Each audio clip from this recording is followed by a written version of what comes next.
If you could give one tip to someone to manifest their dream life, what would it be? Identify yourself as the person that already has that. That's it. Identify yourself as that person. Hi everybody, it's me, Corey T, and I'm here today from the absolutely amazing Santorini. This is Oya in Santorini, and it is honestly one of the most beautiful places I've ever seen in my whole life. So what I thought I would do is ask Johnny to ask me some questions about manifestation so that I can kind of do like a Q&A. He's filming this right now. Hi guys. And he's going to ask me some questions, and hopefully you will find something useful in these questions about manifestation, manifesting a specific person, manifesting travel, manifesting whatever you want.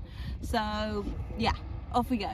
Okay, so what is your favorite manifestation technique? My favorite manifestation technique is visualizations. I love visualizations because they make me feel really good.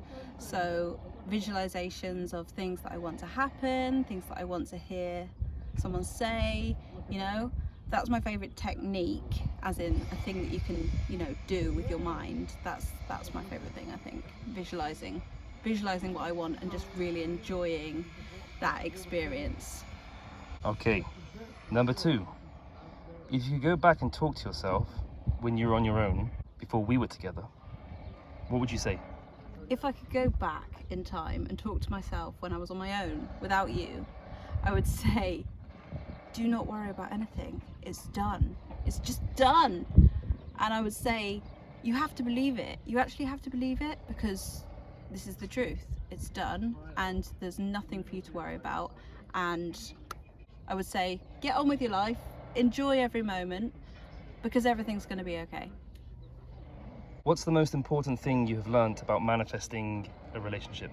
The most important thing that I've learned about manifesting a relationship is about myself, is about healing myself, you know, so about taking responsibility for my own emotions so that I don't have to burden you, my partner, with that.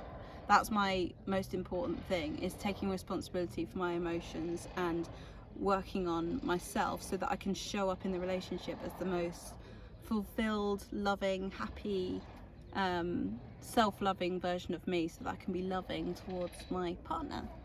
Okay, now number 4, it's got one of those acronyms again, which I don't understand.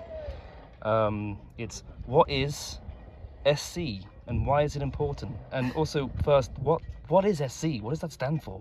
SC, okay, so we're teaching Johnny about the acronyms, right? As you may have seen from my other video. SC is self-concept, right? And it's so important because the way that we feel about ourselves and the way that we have a relationship with ourselves dictates our relationship with our person. I've found the most dramatic shifts in my life and in my relationship have been when I've really worked on my self-concept, on feeling and knowing and believing that I'm beautiful, worthy, amazing. And whenever I do that, I feel it reflected back to me. I don't just hear it, I feel it. And there's a really big difference with hearing something from your person and feeling it as truth. And whenever you work on your self-concept into knowing that you're a beautiful, amazing queen and you deserve everything, then you feel it. You feel it not just from yourself, but from your person and everyone else around you in your life. So that's what SC is. Thanks, I've definitely learned something. Thanks for that. Do you believe it's possible to create an incredible relationship with a specific person, even if things look like they've fallen apart? Okay, even if things look like they've fallen apart, absolutely, I 100% believe that you can create a relationship with a specific person. Who am I to say that you can't? Because I did it. So, of course, I believe that you can. And I believe that it's absolutely possible. And there's no one on the earth who can say that it isn't. So, that's what I think about that, yes. What has been the biggest game changer for you as a conscious creator? As a conscious creator, the biggest game changer has been healing and really working on myself and really taking responsibility. I can never say this one, self-soothing, right? Soothing myself, okay? That is such a big game changer because it takes away, like I said before, it takes away the burden from other people around me. because I know that I've got to work on things within myself, and it gives space within the relationship for me to be able to be myself, and for Johnny to be able to be himself, and really for every relationship that I have in my life. You know, if I'm taking away the burden from someone else to heal me, fix me, make me feel better, then they can be themselves, I can be myself, and I feel much more stable within myself because I'm creating safety and I'm creating stability within myself, so that I'm not trying to get it from another person. Okay, so that's the biggest game changer. What about travel? Did you manifest being able to travel and live like this? I totally did. I just totally did. Because, I mean, like, Santorini, what the hell? We're suddenly in Santorini. And it's something that I dreamed about for so long. It's a place that I always wanted to go. And now we're here. And being able to travel and live the way that we live is just total freedom. And it's something that I always wanted and felt like it was possible for me. But it felt in reality, in the 3D, in the past, I thought it was impossible, but I believed within myself that it was a possibility for me to live freely and to explore the world and to see so many things.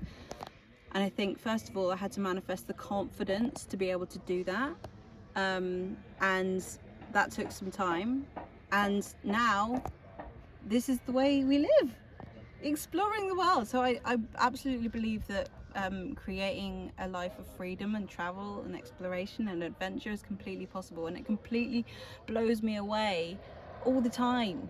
I'm always like, what? It's, you know, but it starts with little moments of being grateful for how amazing life is, little moments of appreciating the little things. And the more that you appreciate the little things, the more little things come, and those little things turn into big things and bigger things and bigger things.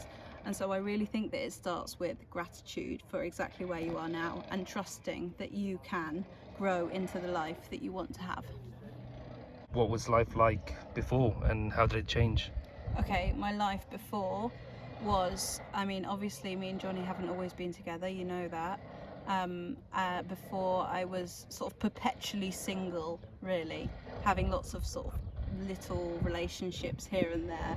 I always felt like relationships were just not really my thing. I didn't really know how to hold on to them, didn't know how to love, didn't really know how to love anyone, because there was never anyone that I was really that attracted to.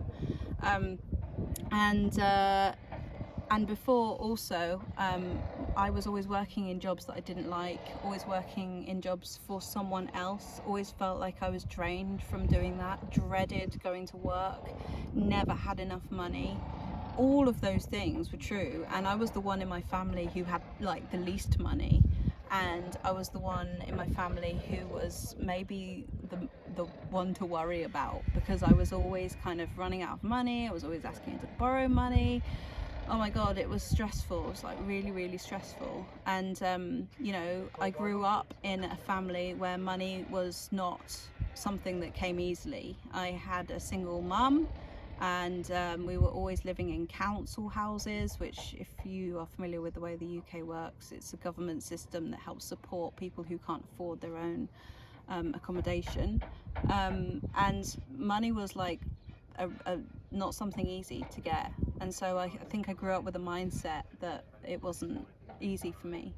But what changed was me really feeling like life wasn't supposed to be like that, and I really felt like I could do something different, and I started to identify myself as someone who had money. I started to identify myself as someone who was successful. I started to believe that that's who I was, and it was only a matter of time before that became my life.